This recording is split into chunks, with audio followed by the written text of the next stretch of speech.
Nós estamos chegando aí no final de mais um ano, né? Eu já vejo em algumas casas, algumas lojas, luzes de Natal. Quem já está vendo isso por aí? Eu vi e falei, já, gente? Já está quase em outubro. E Natal é tempo de festa aqui no Brasil, nossa cultura. E nas festas de Natal a gente come um monte de coisa diferente, não é verdade? É o pernil, é o peru, é aquela, como é que chama aquela de pão? Rabanada. Rabanada. Essa gente só come isso no Natal. Aí vocês veem, tá, Alice? Se deixa ou se apaga, você decide aí. Coisas que a gente só come no Natal, né? Leitãozinho com a maçã na boca, aquela farofa do lado, pururuca. Minas Gerais tem muito isso. Aquelas coisas só comemos no Natal. A gente vive no dia a dia de pernil, peru, chester, capelete, rabanada. A gente vive no dia a dia disso? Não. A gente come no Natal. No dia a dia a gente vive de quê? Pãozinho com manteiga, cafezinho, ovo, arroz com feijão, verdurinha e carne. É a comida básica.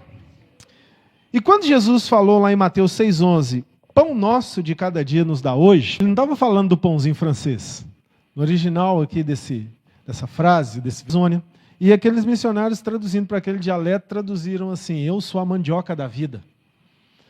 Porque o pão deles é a mandioca, é o alimento básico. Então Jesus, quando fala isso, ele está querendo nos ensinar que a vida não se constrói no extraordinário, no inusitado. A vida se constrói na constância do básico de cada dia. Não que o inusitado, o extraordinário seja errado ou seja ruim, mas nós não construímos a nossa vida em cima do inusitado e do extraordinário. Nós construímos a nossa vida em cima do básico. Por isso Jesus usa essa ilustração para falar sobre a constância, o sustento da nossa vida, na oração que ele ensinou para os seus discípulos. O pão nosso de cada dia nos dá hoje. Então nós precisamos entender isso, que nós vamos construir a nossa vida em cima do que é concreto, do que é real, do que é constante, do que é diário. E nós falamos muito sobre motivação, né? Motivação é algo que está nessa corrente de pensamento, do inusitado, do extraordinário. Nós precisamos receber motivações. Motivação, se comparado com o corpo, seria o sangue das ações. Se as ações fossem o corpo, a motivação seria o sangue. É o que faz estarem vivas as ações. Nos dicionários trazem o significado de motivação como a reunião das razões pelas quais alguém age de certa forma. Processo que dá origem a uma ação consciente.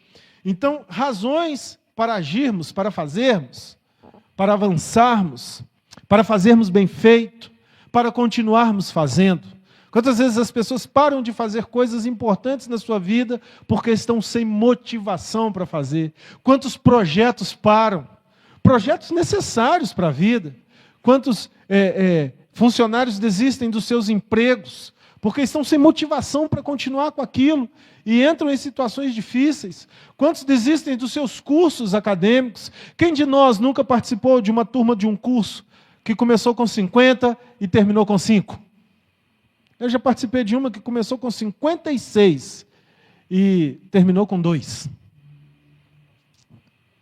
Eu e o Gutenberg.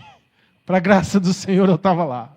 Mas foram 56 os que começaram aquele curso.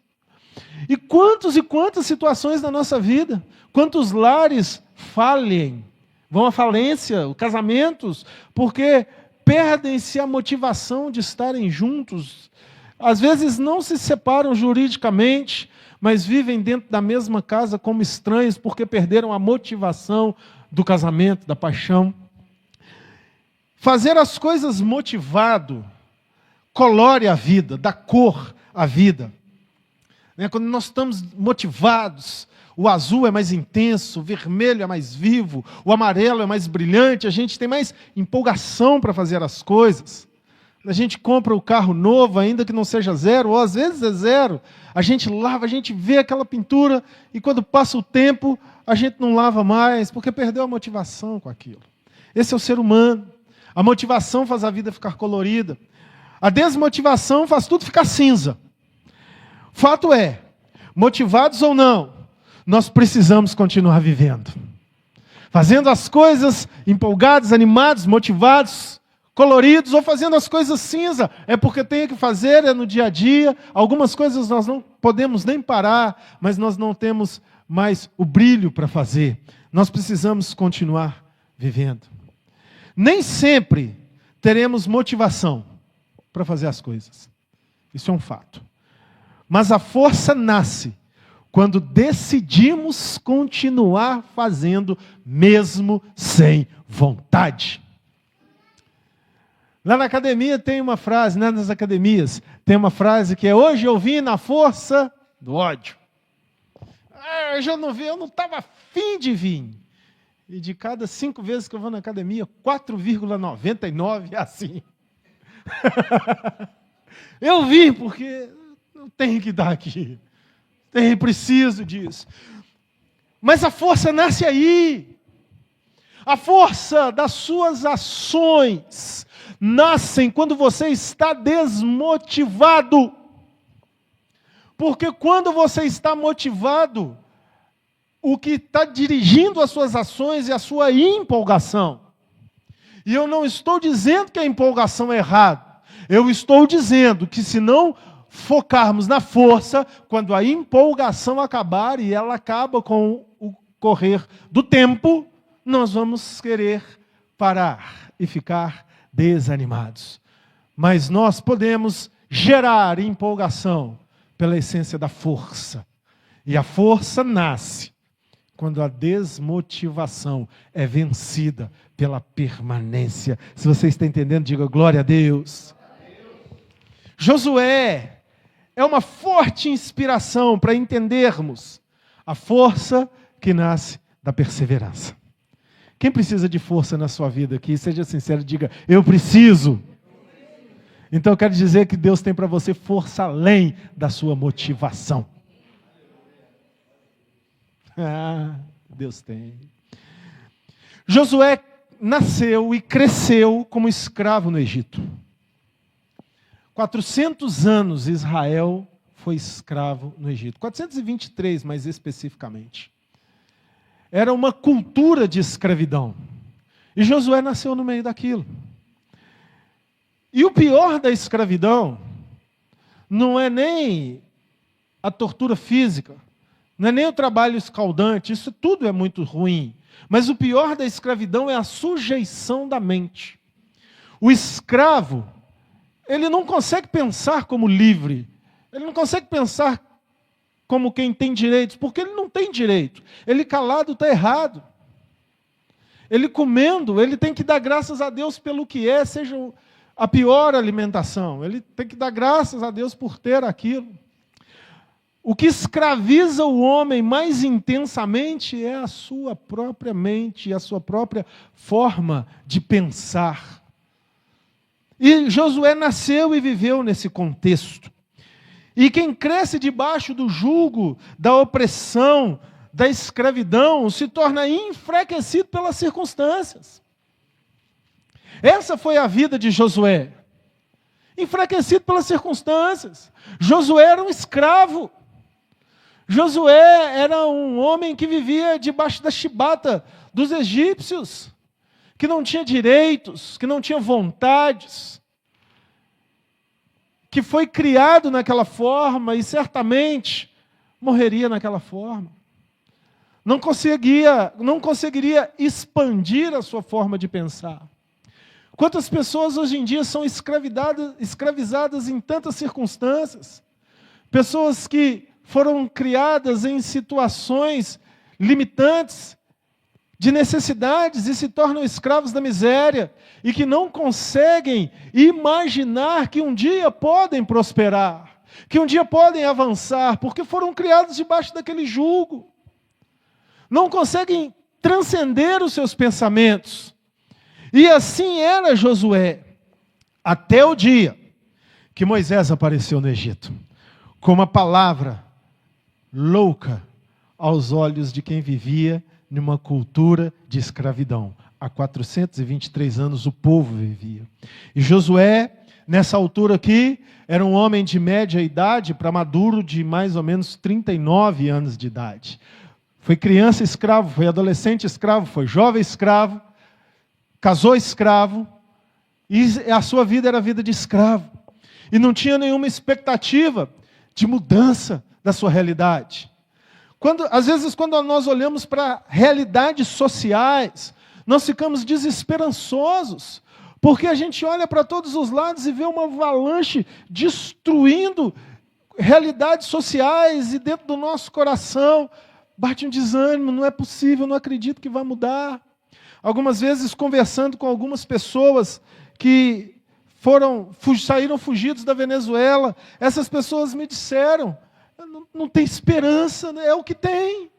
E eu vou tentar porque não tem esperança de mudança para a minha nação. E a mesma palavra que nós ouvimos pessoas saídas de alguns países da África, como Burkina Faso, como Somália, de alguns países da América Central, como Cuba, e tantos outros países que vivem situações dificílimas, e as pessoas que são oriundas dessas nações, dessas culturas, sofrem terrivelmente e não têm esperança de uma mudança.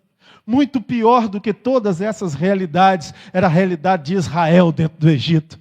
Não tinha esperança de uma mudança. Isso era o que tinha. Somos escravos. Mas Moisés chegou lá, no meio daquela realidade, massacrada por um imperador que ele não achava que ele era Deus, ele tinha certeza que ele era Deus. Que ele subjugava o povo de Israel e vários outros povos. O cruel faraó, o imbatível, o intocável faraó. E Moisés, debaixo de um comando de Deus, entra na sala do trono e diz para ele: assim diz o Senhor Deus de Israel, deixa ir o meu povo para que me celebre uma festa no deserto. Que loucura, que ousadia! E Faraó vira para José, o versículo 2 aqui do capítulo 5 de Êxodo, e diz para ele: quem é esse Deus? Quem é o Senhor cuja voz ouvirei para deixar ir Israel? Não conheço o Senhor, nem tampouco deixarei ir Israel.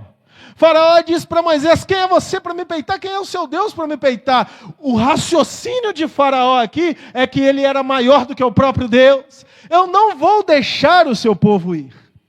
Mas lá estava Josué, observando tudo, e ele creu naquela palavra de todo o seu coração, e passou a viver crendo naquela palavra. Mas toda promessa passa pelo teste do tempo. Você pode repetir essa frase comigo? Toda promessa passa pelo teste do tempo. Agora eu vou falar para você. E a primeira coisa que o tempo vai tirar no teste da promessa é a motivação. É a primeira coisa que o tempo vai tirar.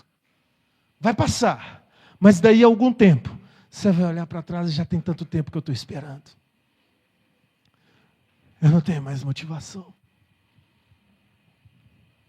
Mas Josué estava crendo. E aí, depois que Moisés confrontou o faraó,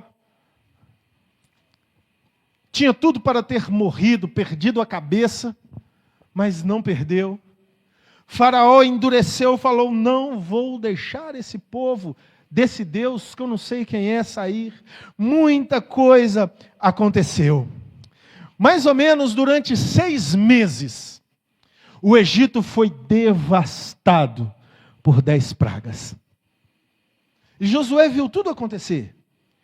As águas se transformaram em sangue. Rãs cobriram toda a terra. Piolhos, como o pó da terra se transformou em piolhos. E uma das coisas que o egípcio mais tinha aversão era piolhos, tanto que os homens e mulheres todos tinham as cabeças raspadas para que não tivesse piolhos. Para eles, piolhos era uma grande praga.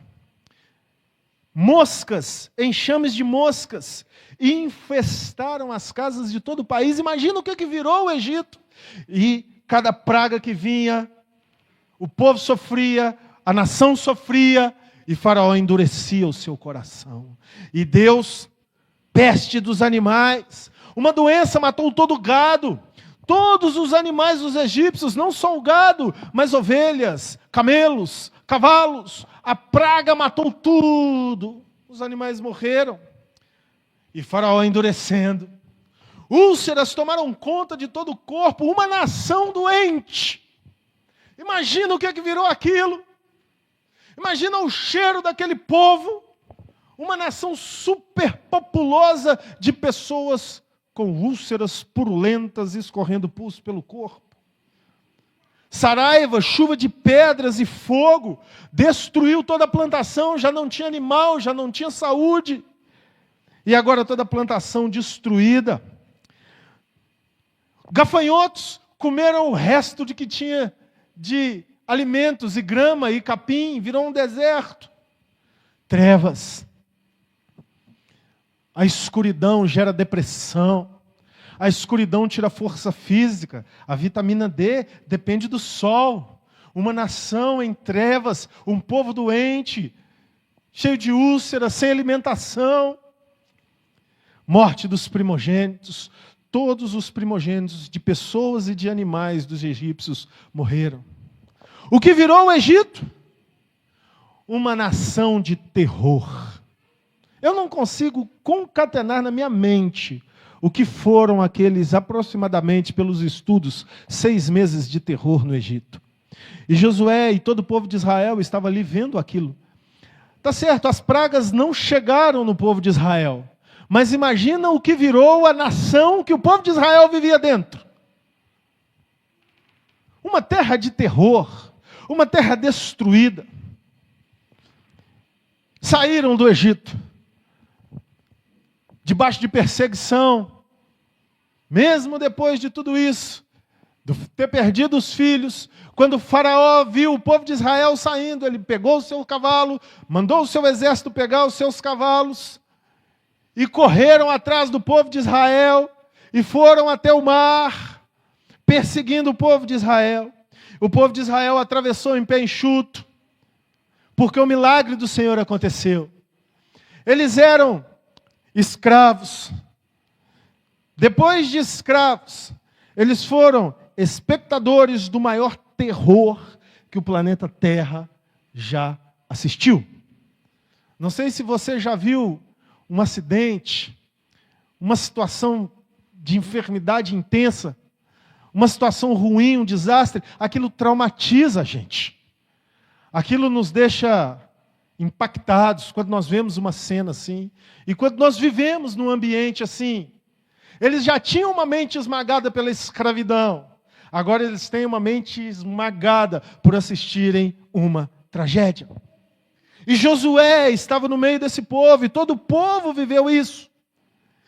E agora eles estão no deserto. O primeiro ciclo da vida de Josué foi 40 anos de escravidão. Agora ele está no segundo ciclo da sua vida. 40 anos vivendo como nômade no deserto. Qual a motivação de vida esse homem poderia ter? Qual o extraordinário, qual o inusitado, qual o peru de Natal Josué comeu? Nunca. Só desgosto, só pressão, só dor, tragédia. Mas ele não olhava para isso. Ele olhava para a palavra. Deixa ir o meu povo para que me celebre uma festa no deserto. Deixa eu te falar uma coisa. No meio de toda a devastação que pode estar alcançando a sua vida, existe uma palavra de Deus para você. Eu estou com você todos os dias da sua vida. Ainda que a sua vida não te motive, ainda que o seu passado, o seu presente, o seu futuro, a sua história não te motive, há um Deus maior do que tudo isso, vivo dentro do seu coração. Josué tinha um espírito diferente. O povo que saiu do Egito com Josué, mais ou menos todos da mesma idade dele, os adultos, todos foram devastados e destruídos pelos massacres da sua mente. O massacre da escravidão, o massacre das tragédias e do terror que assistiram no Egito. E Deus deixou todos morrerem no deserto. Números 14, 27 a 30. Até quando esta comunidade ímpia se queixará contra mim? Tenho ouvido as queixas desses israelitas murmuradores. Diga-lhes, juro pelo meu nome, declara o Senhor, que farei a vocês tudo o que pediram. Cairão nesse deserto os cadáveres de todos vocês de 20 anos para cima, que foram contados no recenseamento e que se queixaram contra mim. Nenhum de vocês entrar na terra que com mão levantada jurei dar-lhes para a sua habitação, exceto Calebe, filho de Jofoné, e Josué, filho de Num.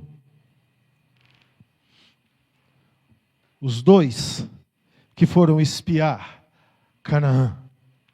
E quando voltaram com os outros 10, somando 12 príncipes, que Moisés enviou a espiar a terra, os 10 disseram, lá tem gigantes, eles nos comerão como gafanhotos. Josué e Calebe disseram, não, lá tem cacho de uva que precisa de 4 homens para carregar. Subamos animosamente, porque o Senhor nos entregará nas nossas mãos. Eles não tinham motivação externa, mas eles tinham uma promessa dentro do coração. E quando todos foram desmotivados pelas circunstâncias, traumatizados pelo passado, esmagados pelo presente, temerosos pelo futuro, disseram, vamos fugir. Eles disseram, vamos para cima, porque maior é Deus. Maior é aquele que vive no meu coração. Essa é a pregação que supera o discurso. Essa é a pregação que supera as palavras, é a pregação que se vive. E Josué e Calebe, eles tiveram um espírito diferente. E no ápice da sua irritação com a murmuração do povo, Deus disse, todos vocês, que com 20 anos para cima saíram do Egito, vão morrer no deserto. Só as crianças que saíram do Egito, porque já tinha 40 anos que o povo estava rodando. Só as crianças que nasceram no deserto entrariam na terra prometida, porque nasceram com outra mente, nasceram vendo milagres, nasceram sem uma história terrível. Mas Josué e Calebe não nasceram vendo milagres, tiveram uma história terrível, no deserto viram milagres e preferiram crer nos milagres do que na realidade do seu passado. Isso te fala alguma coisa? A história de todos nós tem tragédias, gente.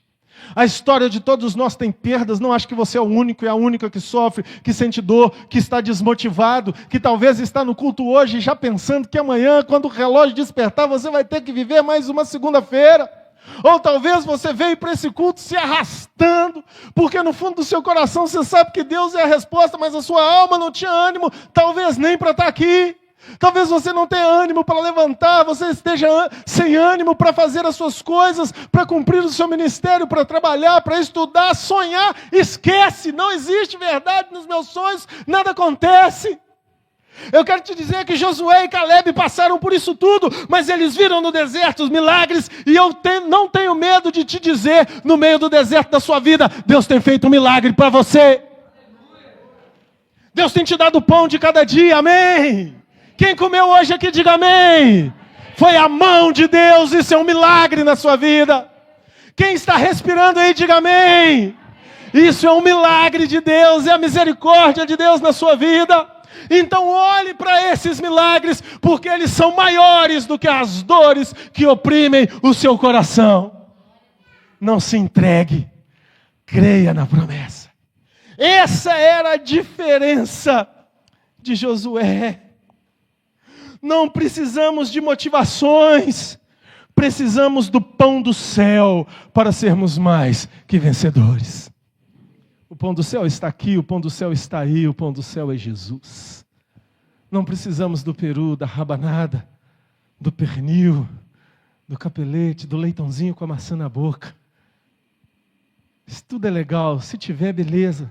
Se não tiver, o que eu preciso é do pãozinho. Às vezes nem manteiga tem, mas ele me alimenta do mesmo jeito.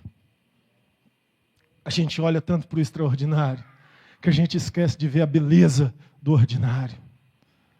A gente olha tanto para o que a gente não tem, que a gente esquece de dar glória a Deus pela aguinha quente que sai do chuveiro.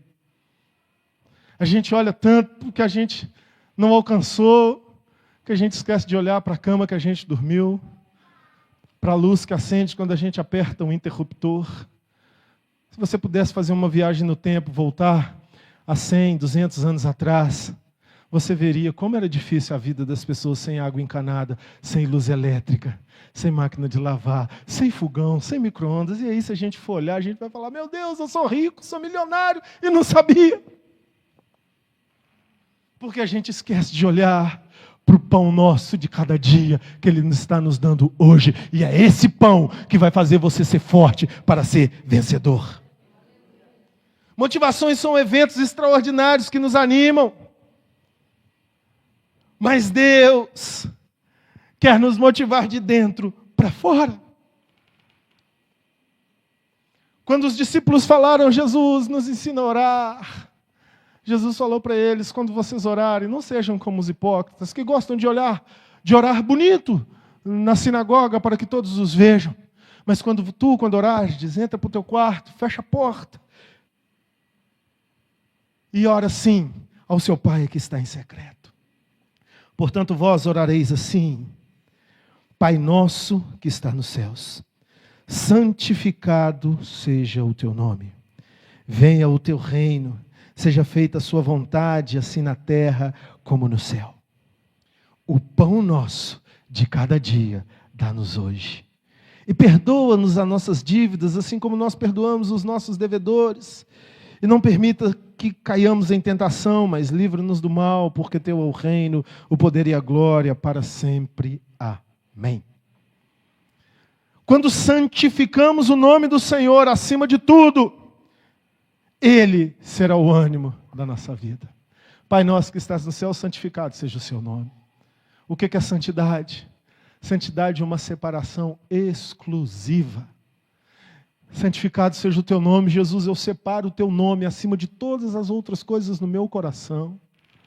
O teu nome silencia todas as vozes da minha alma, para que o teu nome seja glorificado. Eu não atendo aos apelos da minha carne. Se o Senhor fala para que eu faça, eu farei. Se o Senhor fala para que eu não faça, eu não farei. A minha vida é exclusiva sua. Por isso que quando Jesus está usando uma ilustração para mostrar o seu relacionamento com a igreja, Ele mostra a relação do noivo com a noiva, o casamento, a relação do marido com a esposa. O que é isso? Processo de exclusividade. Quando começa a namorar, começa a se consagrar, se santificar àquela pessoa, se separar para aquela pessoa. Vai vendo, vai testando, vai gerando confiança. Fica noivo, dá um passo além. Coloca uma aliança no dedo para se demonstrar um compromisso para a sociedade, dizendo: olha, eu estou confiando nessa pessoa a tal ponto de dizer para vocês que eu vou me entregar totalmente a ela até que a morte nos separe. E aí quando casa, coloca a aliança no dedo esquerdo, que é o dedo do coração, é o dedo da vida, é o dedo do compromisso, um anel de ouro, um metal indestrutível, dizendo para o mundo e para todos, na alegria, na tristeza, na saúde, na doença, na riqueza, na pobreza, com shape sarado, com shape gordinho, até que a morte nos separe. Eu estou com esse homem, eu estou com essa mulher. Indestrutível é essa relação. Com fogo ou sem fogo? Entenderam o fogo? Eu sou fiel a essa pessoa. Me fazendo raiva ou me fazendo rir? Eu estou com essa pessoa. Eu estando certo ou estando errado? E nesse aspecto, as mulheres estão certas e os homens sempre errados. Parêntese, bem parêntese. Um dia desse um amigo meu me ligou de vídeo, mas invocado com a esposa. E a esposa também é minha amiga, desabafando, falando. E somos amigos desde a adolescência. E eu caí na besteira de falar com ele assim: rapaz, a sua esposa, você já entra na discussão com ela perdendo. Não é só você não, é você, os amigos, todo mundo, os parentes. Ele gravou. Eu não sabia. Daqui a pouco, ela me liga. Você é meu amigo ou meu inimigo? Eu falei, o que está acontecendo? Ele gravou você falando que já entra na discussão comigo errado e você está fortalecendo ele. Eu falei, me desculpa, eu só falei a realidade. Para que eu falei isso? Obrigado, mas estão lá juntos, 30 anos. Isso é casamento. Por isso que fechou parênteses, por isso que Jesus usa essa ilustração. Eu me santifiquei para você, minha igreja. Eu me dei para você, eu morri por você. Eu abri mão do céu por você. E o que você pode abrir mão por mim? Eu quero tudo. Eu quero a sua vida. Eu quero o seu espírito. Eu quero a sua alma. Eu quero o seu corpo. Pai nosso que está nos céus, santificado seja o seu nome. Jesus, eu sou todo seu. Quando santificamos o nome do Senhor, acima de tudo, Ele passa a ser o ânimo da nossa vida. Quando Jesus é tudo para nós, não importa se tudo deu errado, não importa se perdemos, se falimos, se choramos, se está doendo, Ele está em primeiro lugar. Ele tem mais peso do que a nossa dor. Ele toma mais espaço do que a nossa frustração. Ele nos motiva de dentro para fora. Quando Ele é o nosso ânimo, porque a motivação de dentro para fora se chama ânimo.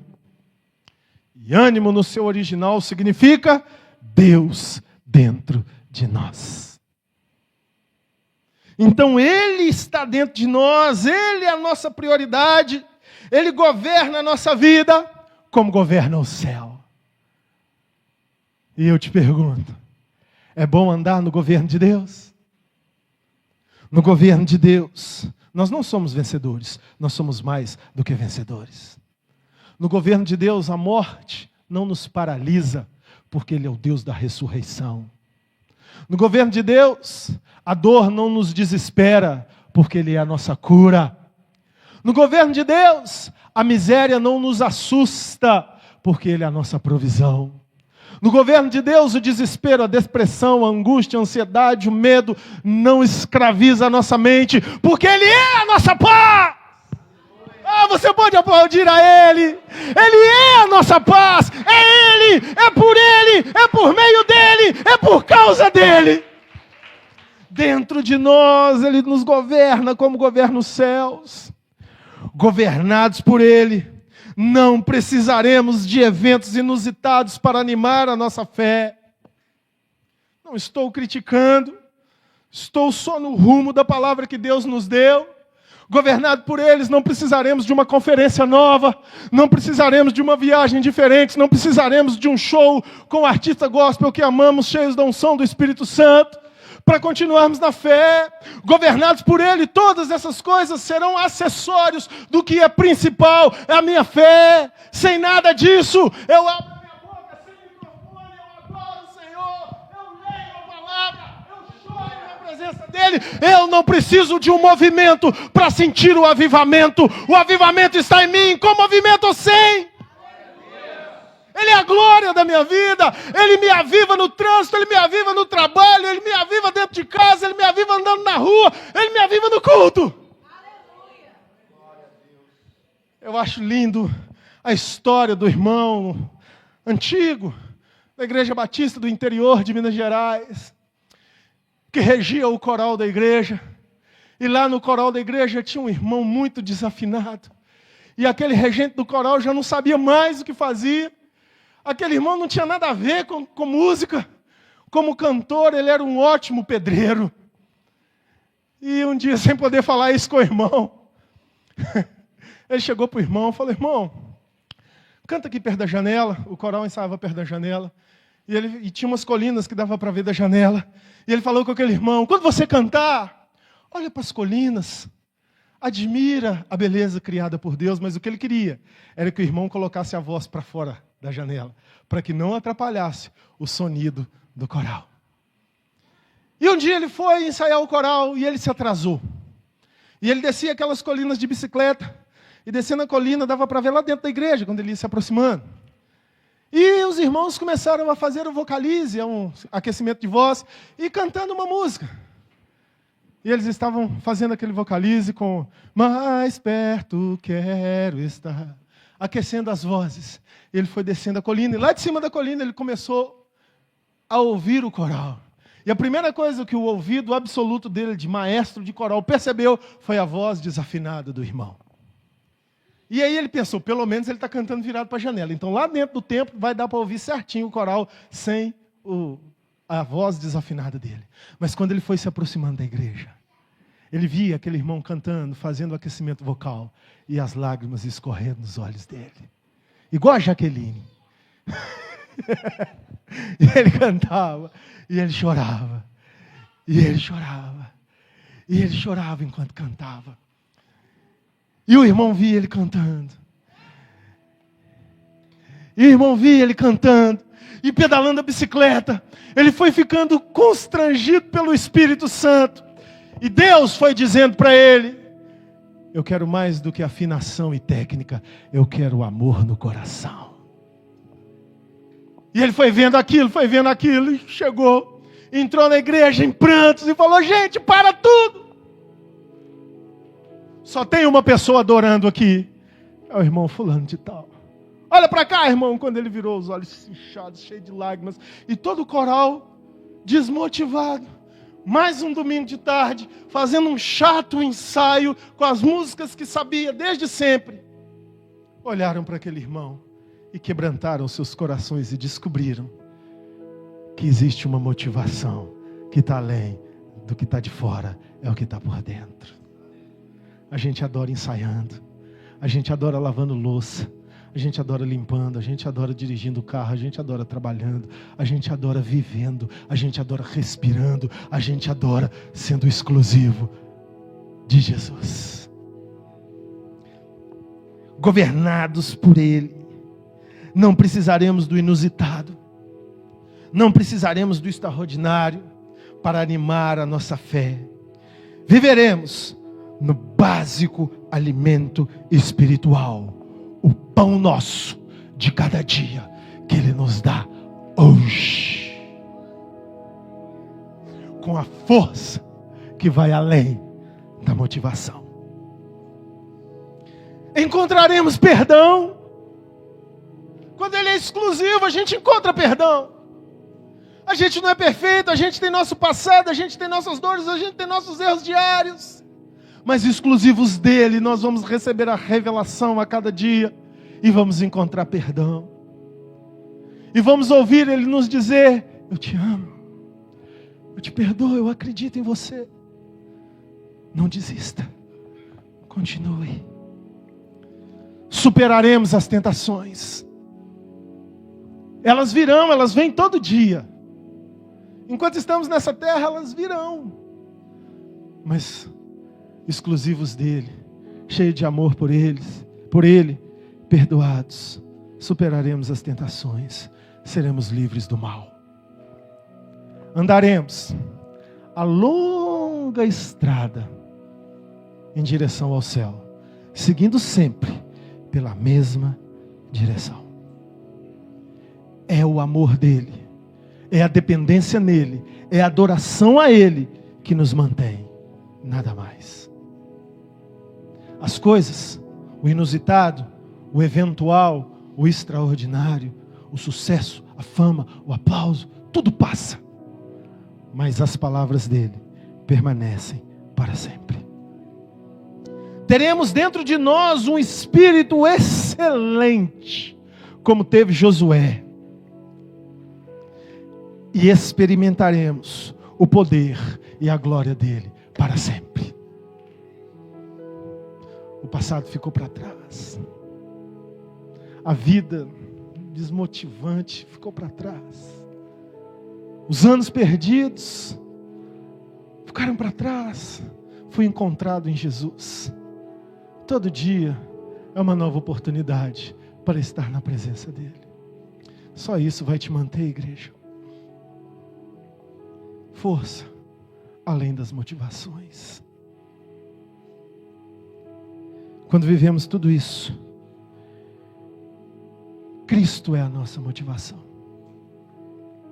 Isso se chama ânimo. Deus dentro de nós. E animados por Deus, não pelas circunstâncias. Talvez com uma alma desanimada pelas circunstâncias, mas um espírito animado pelo Espírito de Deus que nos move além delas. Não seremos paralisados, nem pela morte. Morte tão avassaladora. Se tem algo que destrói a alma, é a morte. A morte do que acreditamos, a morte de quem amamos. Tantas mortes que nos paralisam. Mas animados por Cristo, nem a morte nos pode paralisar. Pessoas motivadas pelo que está fora, quando enfrentam a morte, precisam receber um consolo. Uma palavra de fora, dizendo para ela algo que vem de fora, para amenizar a dor que está dentro. Jesus é isso. Jesus é o Consolador. O Espírito do Senhor está sobre mim, ele disse, porque ele me ungiu para consolar os quebrantados e contritos de coração. Mas ele quer compartilhar essa essência com a sua noiva, comigo e com você, para que nós possamos encontrar consolo nele e consolar os outros. Sim, recebemos consolo dos irmãos.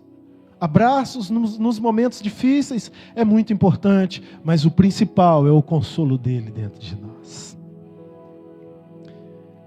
E pessoas animadas por Deus a esse ponto, no momento da morte, do que acreditam, do que sonham, de quem amam, eles poderão ouvir palavras de desafio para o novo começo.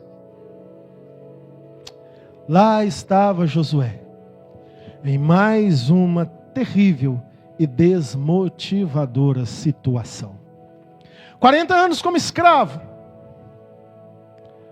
espectador dos piores 6 meses da face da terra, com um terror imposto pelo próprio Deus sobre o povo e a nação do qual ele vivia dentro.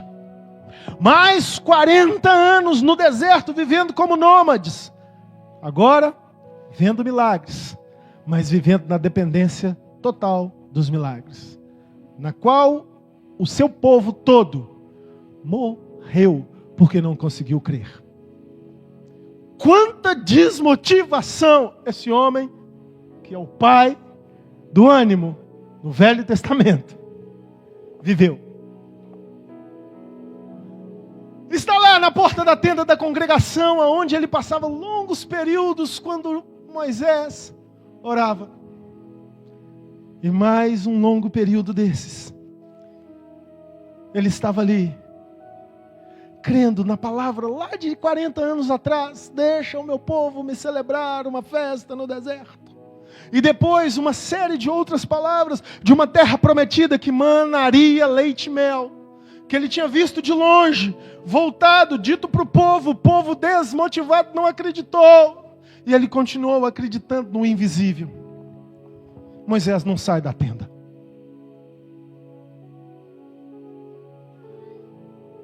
Moisés sobe para o monte. Ele fica lá. Moisés não desce do monte. Só Deus sabe o que foi feito do corpo de Moisés. O Novo Testamento, lá em Apocalipse, lá em Judas, vai nos dizer que Satanás veio disputar pelo corpo de Moisés. Mas assim, Moisés desapareceu. Não só morreu, como não teve corpo. para o povo enterrar. A esperança de Josué não era Moisés. Moisés era o porta-voz. A esperança de Josué era o Deus de Moisés. Gente, nem pessoas podem ser a motivação da nossa vida. Tem pessoas que quando perdem pessoas, perdem a sua própria vida. Porque as pessoas são motivação. Mas quando Josué estava nesse, acredito que o mais intenso momento de desmotivação da sua história, de várias desmotivações, Deus diz para ele: meu servo Moisés está morto. Agora, pois, você e todo este povo, preparem-se para atravessar o rio Jordão e entrar na terra que eu estou para dar aos israelitas. Como prometi a Moisés, todo lugar onde puserem os pés, eu darei a vocês. O seu território se estenderá desde o Líbano e do grande rio, o Eufrates, toda a terra dos hititas, até o mar grande no oeste. Ninguém conseguirá resistir a você. Todos os dias da sua vida, como estive com Moisés, estarei com você.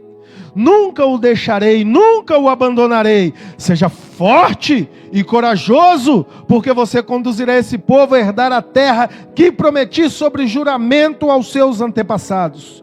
Somente seja forte e muito corajoso. Tenha cuidado em obedecer toda a lei que o meu servo Moisés lhe ordenou. Não se desvie dela nem para a direita nem para a esquerda, para que você seja bem-sucedido por onde quer que andar. Não te deixe faltar as palavras deste livro da lei. Medita nelas de dia e de noite, para que você cumpra fielmente tudo que nela está escrito. Só então os seus caminhos prosperarão e você será bem-sucedido. Não fui eu que lhe ordenei? Seja forte, corajoso, não se apavore, nem se desanime, pois o Senhor, seu Deus, estará com você por onde quer que andar. O mais bonito desse texto não é o texto, é o cenário do texto. É um texto pós 40 anos de escravidão, pós 40 anos de deserto, pós-morte do líder que era a esperança do coração dele. Deus disse para ele: Josué, ele morreu. Não há nada que você possa fazer. Levanta a sua cabeça. Seja forte. Além da motivação. Não tinha nada para motivar Josué. Quando ele desceu daquela montanha, ele tinha um exército de 3 milhões de pessoas aproximadamente. Dentre elas, mais ou menos 500 mil homens que não sabiam pegar na espada.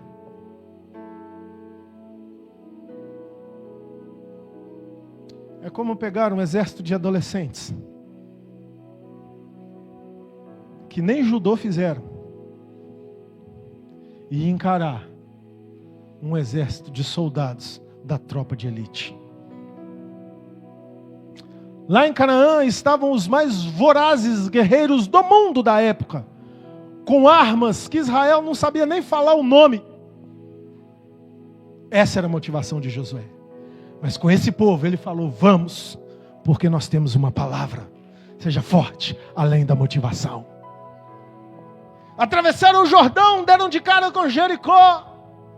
Uma cidade que a muralha passava uma carroça, uma carruagem em cima. 2, 3 metros de largura. De largura, de concreto. E nós sabemos como foi a vitória da primeira conquista. Senhor, estou aqui. Agora vai. Dá 7 voltas na cidade. Na 7ª, grita. Toca o chofar. Quebra os jarros. Motivação para a guerra, hein? Paga de doido. É ou não é? Lá foi Josué. Sem motivação humana. Sem pernil de Natal. Sem rabanada. Mas alimentado com o pão do céu. Com o pãozinho básico. e as muralhas caíram. E os testemunhos do povo de Jericó ao longo da Bíblia, e você vai ver isso repetido em Juízes, em primeiro Reis, segundo Reis, 1 Samuel, 2 Samuel, todos os livros daí para frente, você vai ver repetindo uma frase: o povo de Jericó estava desmaiado de medo diante do povo de Israel.